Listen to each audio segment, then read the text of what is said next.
Hello everyone, this is Deepa. Welcome to Learn Social Science.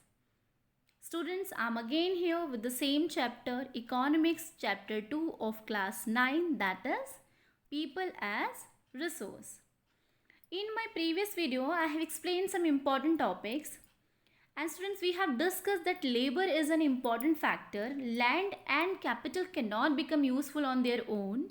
So we can say that population is an asset for the economy, for any country. As we have discussed in our live session story of Vilas and Sakal, which is given in our NCERT book, we found two circles there. One is virtuous circle, second one is vicious circle. So first we'll talk about virtuous circle connected with human resources. Here I am talking about educated parents. If parents are educated, they will definitely invest in education and healthcare because they are aware of the importance and healthcare, right? Because they will be ready to invest on education and healthcare because they know very well what is the importance of education and healthcare also. What happened if they will not invest in these things? On the other hand, whenever we'll talk about an uneducated person, if the parents are uneducated, they will unaware of importance of education and healthcare, and they will not invest in education and healthcare. Right, students? Now we'll talk about economic and non-economic activities. Human activities which are rewarded in the form of money are called economic activities. Here's examples: a farmer working in the field, a teacher teaching in a classroom. Human activities which are not rewarded in the form of money are called non-economic activities. Example: a father teaching his son, a mother doing domestic works. This I have explained in a class also.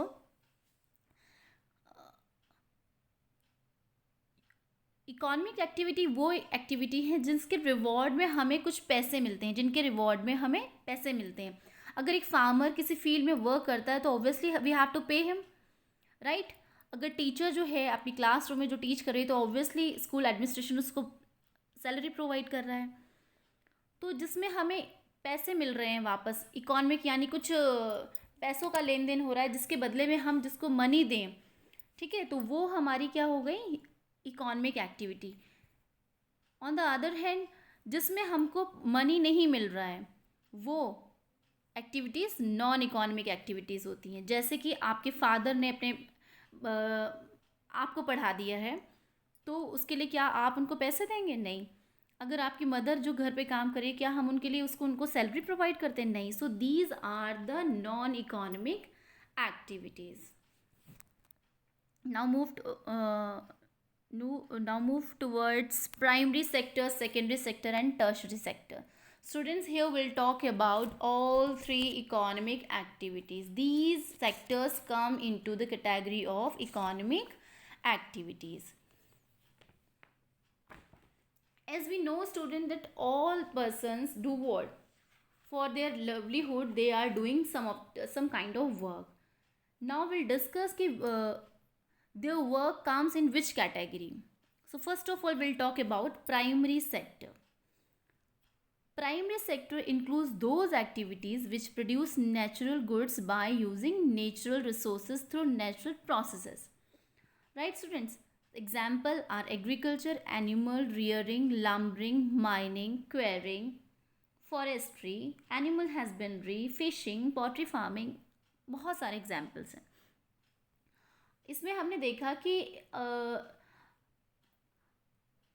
हमारी जो primary activity होती है इसके अंदर हम agriculture को include कर देते हैं, एनिमल रियरिंग भी इसमें इंक्लूड होती है, माइनिंग भी है, एक्वेरिंग भी है, जो पोल्ट्री फार्मिंग करते हैं हम लोग, मछली पालना, जानवरों को पालना, माइनिंग करना, खदान से खुदाई करना, ये सारी चीज़ें क्या है हमारी प्राइमरी सेक्टर का पार्ट होती हैं. प्राइमरी सेक्टर में ये एक्टिविटीज़ आती हैं। ये वो सभी चीज़ें जो हमें नेचुरल ही मिल जाती हैं, जो कि नेचुरल प्रोसेस से आती हैं, जो जिन एक्टिविटी से प्रोड्यूस होते हैं गुड्स, वो नेचुरल गुड्स होते हैं और नेचुरल रिसोर्सेज भी होते हैं उसमें, हम कह सकते हैं, और नेचुरल प्रोसेस से ही मिलती है। अब देखिए कि हम लोग एग्रीकल्चर कर रहे हैं, तो उसके लिए जो लैंड है जो हमें, तो वो खुद ही से फर्टाइल है, हम उसमें से सीड डालते हैं, वो खुद से ग्रो होती है, राइट, है ना। जैसे कि अब हम बोलते हैं कि हम मिल्क हमें मिलता है, तो रॉ मटेरियल जो हम सिर्फ एनिमल्स को क्या करते हैं, पालते हैं, उनको खिलाते हैं, और हमें एनिमल से मिल्क वगैरह प्रोवाइड हो जाता है। ये जो नेचुरल जो चीज़ें हैं हमारे पास, उनको हम प्राइमरी सेक्टर्स के में इंक्लूड करते हैं। In the next, we'll talk about secondary sectors. Here you can see the diagram of primary sectors. देखिए इसमें अगर हम ये यहाँ पर आप देख सकते हैं, ये हॉर्टिकल्चर हो रहा है ना। यहाँ पर रियरिंग ऑफ एनिमल्स हो रही है, और ये देखिए प्लांटेशन है, और यहाँ पर आप ये देख सकते हैं ये भी एग्रीकल्चर किया जा रहा है इसमें। तो ये सारे के सारा किस में आ रहा है, ये हमारे प्राइमरी सेक्टर के पार्ट में आ रहा है। Now will discuss about secondary sector. Secondary sector transform natural goods, जो भी हमें प्राइमरी सेक्टर से मिलते हैं जो natural goods, into more useful finish good through the process of manufacturing. Manufacturing के प्रोसेस के थ्रू हम क्या करते हैं, जो हमें नेचुरल गुड्स प्रोवाइड होते हैं उनको हम फिनिश्ड गुड्स में कन्वर्ट कर देते हैं मशीन्स के थ्रू, अपना एफर्ट्स लगा करके। और इसका एग्जांपल हम लेंगे मैन्युफैक्चरिंग इंडस्ट्रीज़। इसमें मैं आपको एग्जांपल दे सकती हूँ कि जैसे कि हमने फ्लोर से हमने ब्रेड बना दिया, डबल रोटी बना दी, है ना। कॉटन से हमने टेक्सटाइल बना दिया, कॉटन टेक्सटाइल बना दिया, ठीक है। अभी रॉ मटेरियल जो था हमें ये कहाँ से मिला था, लैंड से मिला था, प्राइमरी सेक्टर से मिला था। अब हमने इसमें क्या किया, अपने प्रोसेसिंग के थ्रू, मैन्युफैक्चरिंग के थ्रू हमने जाके कारखानों में क्या किया है, इंडस्ट्रीज़ में उसको फिनिश गुड बना दिया है, और उसका जो नेचुरल गुड जो है वो रॉ मटेरियल हमें प्राइमरी से मिला है। Now will discuss about tertiary sector. Tertiary sector provide services needed for primary and secondary sector. अब हम ये कह सकते हैं कि जो टर्शरी सेक्टर है हमारा, ये क्या करता है, सर्विस प्रोवाइड करता है हमारे प्राइमरी सेक्टर को और हमारे सेकेंडरी सेक्टर को, राइट। अब हम ये कह सकते हैं कि इसमें बहुत सारी एक्टिविटीज़ इंक्लूडेड होती हैं, जैसे कि हम बोल सकते हैं trade, transport, banking, insurance, communication, education, health, tourism services, बहुत सारी चीज़ें हैं जो कि हमारे टर्शरी सेक्टर का पार्ट है। These activities in the sector result in the production of goods and services. क्या होता है इसमें, इस सेक्टर में हम क्या करते हैं, production of goods and services, चीज़ों का उत्पादन भी करते हैं और सेवाओं का उत्पादन करते हैं। These activity add value to the national income. जब हम बात करते हैं इन सभी की स्टूडेंट्स, तो ये जितनी भी एक्टिविटीज़ हुई ये सब क्या कर रही हैं, वैल्यू ऐड कर रही हैं हमारी नेशनल इनकम में। So economic activities are also called market activities also students, क्योंकि मार्केट एक्टिविटीज़ वो होती हैं जो कि इन्वॉल्व होती हैं remunerations to any one who perform activity perform for pay और प्रॉफिट। जब हमें कुछ मिल रहा है, जैसे फ़ायदा हो रहा है या फिर हमें सैलरी मिल रही है, वो सारी हमारी मार्केट एक्टिविटीज़ का पार्ट होती हैं। These include production of goods and services including all the government sectors services also.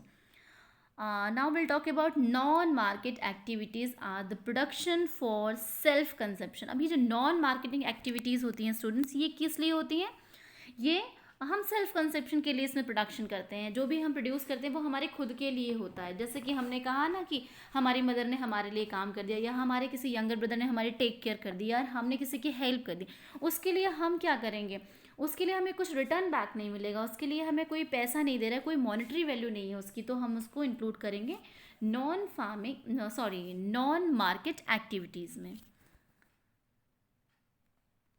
I think this much will be clear. Now we'll discuss about unemployment. Unemployment is a situation in which a person who is able to work and willing to work does not find a gainful employment. Unemployment में students क्या होता है कि एक ऐसी स्थिति, एक ऐसी सिचुएशन जिसमें एक व्यक्ति जो है वो काम करने के एबल भी है, कर भी सकता है, योग्य भी है और चाहता भी है, willing to work, does not find a gainful employment, अपने अकॉर्डिंग जॉब नहीं ढूंढ पाता, वो चाहता भी है काम करना, विलिंग भी है और वो करने लायक भी है, बट उसको कोई ऐसी जॉब नहीं मिलती जो उसको गेनफुल हो, मतलब जो उसको प्रॉफिट प्रोवाइड कर सके, है ना। उसे हम, उस सिचुएशन को हम अनएम्प्लॉयमेंट बोलते हैं, इसको बेरोज़गारी बोलते हैं। और आज के लिए जो हमारी आज जो हमारे अभी कोरोना पैंडमिक में भी अनएम्प्लॉयमेंट बहुत इंक्रीज़ हो गया है, बहुत सारे लोगों का जो जो लोग पहले से एम्प्लॉय थे उनकी जॉब्स भी छूट गई हैं। So we have employment in both areas. We can say in rural areas also, in urban areas also. Whenever student will discuss about um, unemployment, we will talk about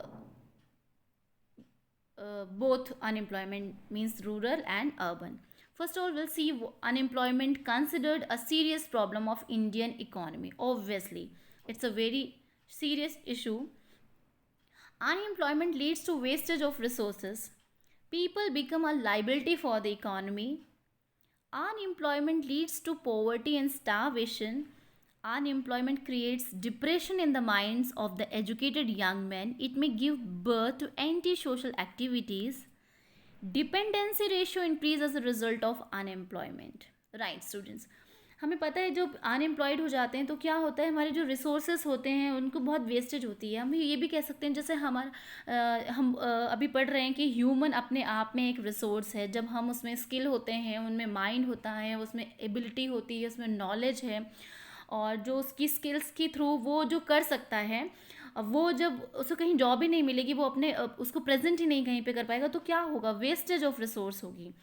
और ऐसी condition में जो हमारी population है वो क्या हो जाएगी, एक लाइबिलिटी बन जाएगी for the economy, for the country. वो हमारे लिए फिर एसेट नहीं बन पाएगी, एक जिम्मेदारी बन जाएगी।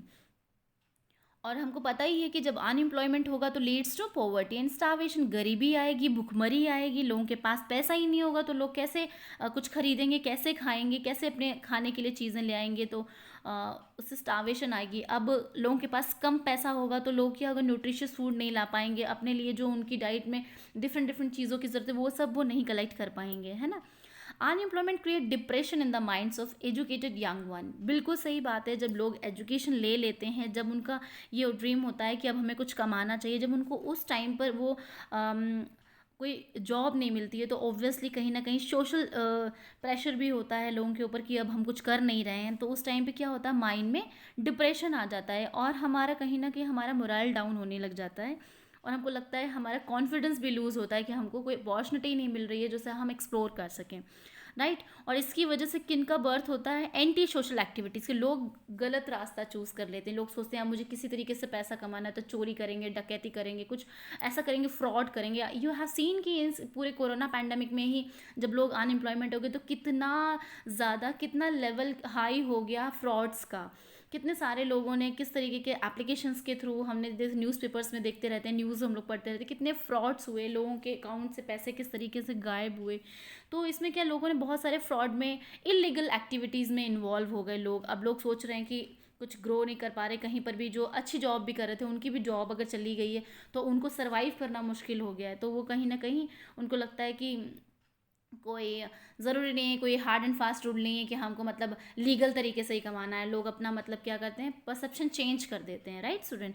तो एंटी सोशल एक्टिविटीज़ भी बहुत ज़्यादा इंक्रीज़ हो जाती हैं। डिपेंडेंसी रेशियो इंक्रीज़ होता है, ऑब्वियसली हम क्या बन जाते हैं, डिपेंडेंट बन जाते हैं। जैसा कि हम लोगों ने पढ़ा भी है कि जो हम जब बच्चे होते हैं, मतलब एटलीस्ट 18 ईयर्स तक क्या करते हैं, हम अपने पेरेंट्स पर डिपेंडेंट होते हैं कि वो हमें मतलब एजुकेशन पर हमारे इन्वेस्ट करें, हेल्थ केयर पर इन्वेस्ट करें, हमारी फूडिंग का, हाउसिंग की फैसिलिटी के बारे में, हमारी एजुकेशन के बारे में वो सोचते हैं, राइट।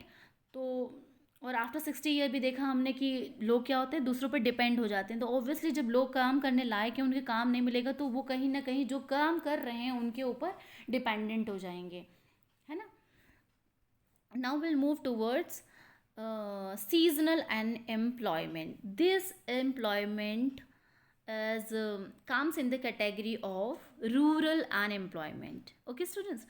सीजनल अनएम्प्लॉयमेंट, एक तरीके से ये रूरल एरियाज़ में इस तरीके का अनएम्प्लॉयमेंट पाया जाता है. Seasonal unemployment is cause due to seasonal character of agriculture operations.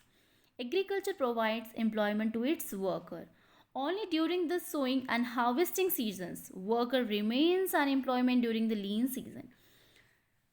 देखिए, जब हम एग्रीकल्चर एक्टिविटीज़ में इन्वॉल्व होते हैं ना, तब इस टाइप का सीजनल अनएम्प्लॉयमेंट हमको देखने को मिलता है. When people are not able to find job during some months of the year. क्या होता है कि कुछ ऐसे महीने आते हैं जिस टाइम पर कुछ भी न्यू नहीं सो करने के लिए है, कुछ भी न्यू हार्वेस्ट करने के लिए नहीं होता है. उस टाइम पर क्या हो जाता है, लोगों के पास कोई काम नहीं रहता. वो कुछ मंथ्स उनके क्या होते हैं, खाली चले जाते हैं, जिसमें उनको कोई काम नहीं मिलता है ना.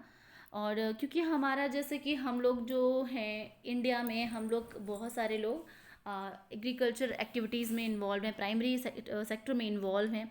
तो इसमें क्या होता है कि सीज़न के अकॉर्डिंग, जैसे हमने देखा है रबी क्रॉप लगाते हैं हम लोग, खरीफ क्रॉप लगाते हैं, तो कुछ डिफरेंट क्रॉप्स का अपना अलग अलग सीज़न है. तो कुछ ही सीजन्स में लोगों को काम मिलता है, कुछ में उनको काम नहीं मिलता है. और जिस ड्यूरेशन में उनको काम नहीं मिलता है, तब वो लोग जो बेरोज़गार हो जाते हैं, उसको हमने सीजनल अनएम्प्लॉयमेंट का नाम दिया है. Students,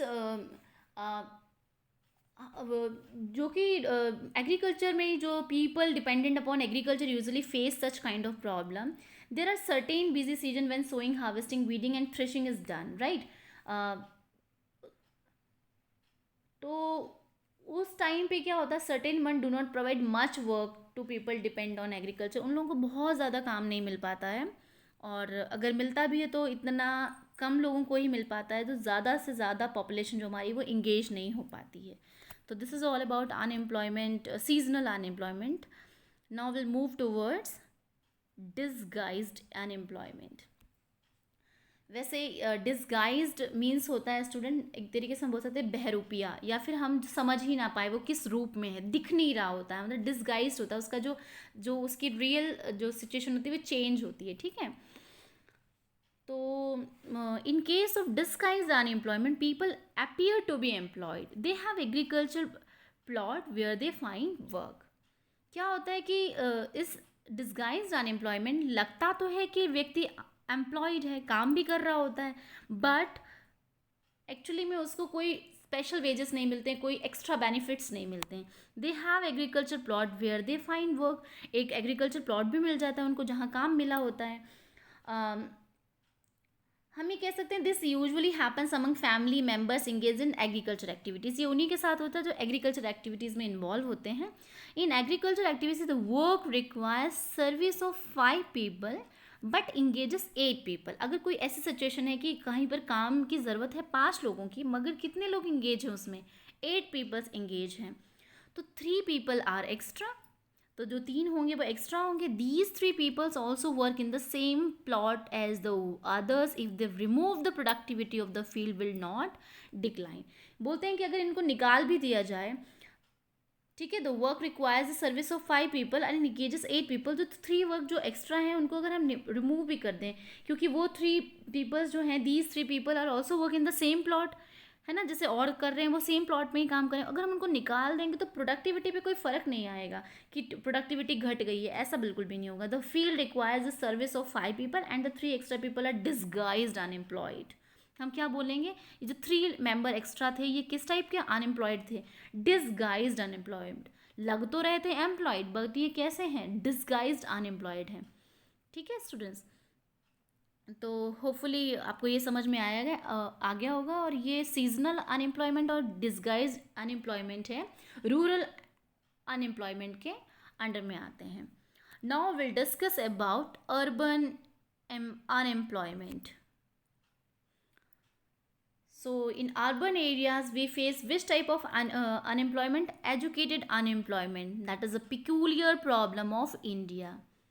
In the situation, what happens students, when people are educated or skilled but do not get job opportunities.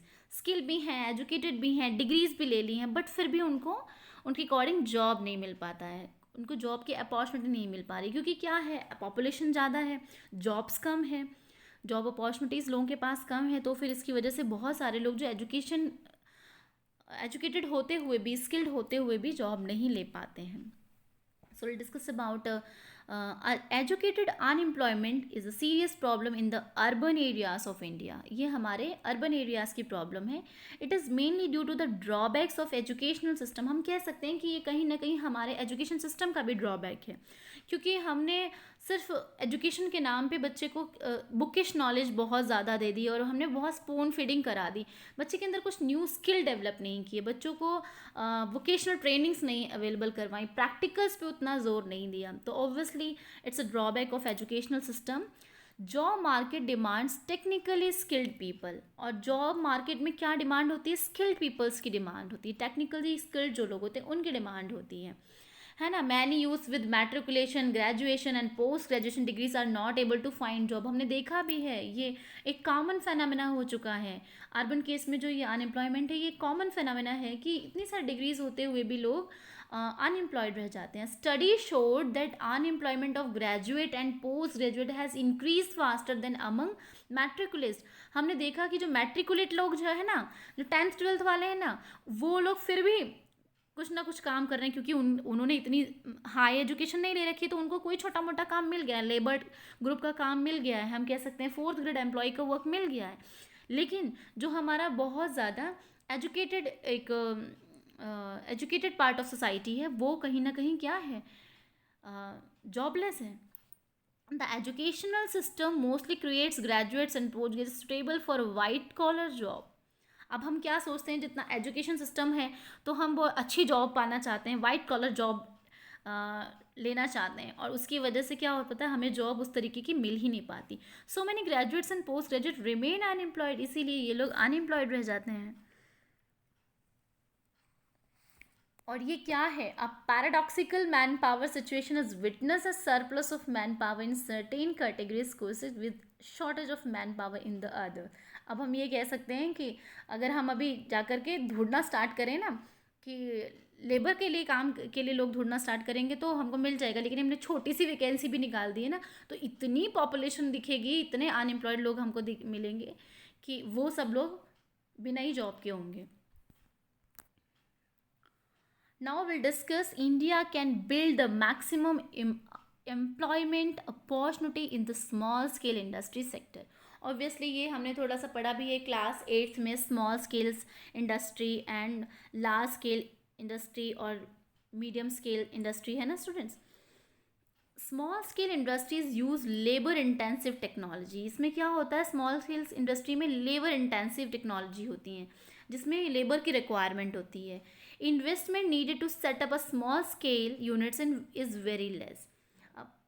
और उन पे क्या होता है कि एक तरीके से इन्वेस्टमेंट भी कम होता है, क्योंकि उनका सेटअप भी स्मॉल स्केल का होता है, तो बहुत कम इन्वेस्टमेंट होता है. उसमें हम क्या कर सकते हैं, और लोगों को इंक्लूड कर सकते हैं. If educated people can be given financial and technical help to start small scale unit, the problem of unemployment can be minimised. लोग अगर खुद का स्मॉल स्केल इंडस्ट्री यानी कि इस तरह खोले, तो वो और लोगों को भी कहीं ना कहीं एम्प्लॉयड बना सकते हैं, अगर वो थोड़ा सा फाइनेंशियल और टेक्निकल हेल्प प्रोवाइड करें, जितने भी एजुकेटेड पीपल हैं. बट हमारे कंट्री में कहीं ना कहीं हम देखते हैं कि गवर्नमेंट जॉब्स का थोड़ा सा ज़्यादा ही बोलबाला रहता है, तो लोग उसकी तरफ फाइट करना चाहते हैं और फिर उस तरीके के एग्जामिनेशन को क्रैक करने के बारे में सोचते हैं, तो उनको काफ़ी टाइम टेकिंग प्रोसेस हो जाता है. आपने अपने आसपास देखा भी होगा ये सब, ये तो रियल लाइफ में भी आप फील करते होंगे, आपके seniors.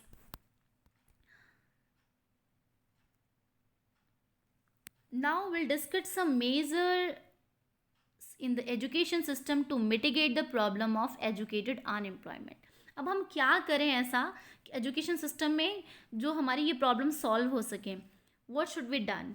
Vocational training should be made a part of the school education. जो ये वोकेशनल ट्रेनिंग है, इस जो है, हम बोलते हैं ना कि वोकेशनल ट्रेनिंग होती है कि हम एक भविष्य के लिए तैयारी कर रहे हैं, जिसमें क्या होता है कि हम बच्चे में कोई स्किल डेवलप कर रहे हैं, ताकि वो बच्चा कुछ अपने लिवलीहुड के लिए कुछ ना कुछ कर सके न्यू. ऐसी ट्रेनिंग्स हमें अवेलेबल करानी चाहिए स्कूल एजुकेशन सिस्टम में ही, स्कूल्स में ही.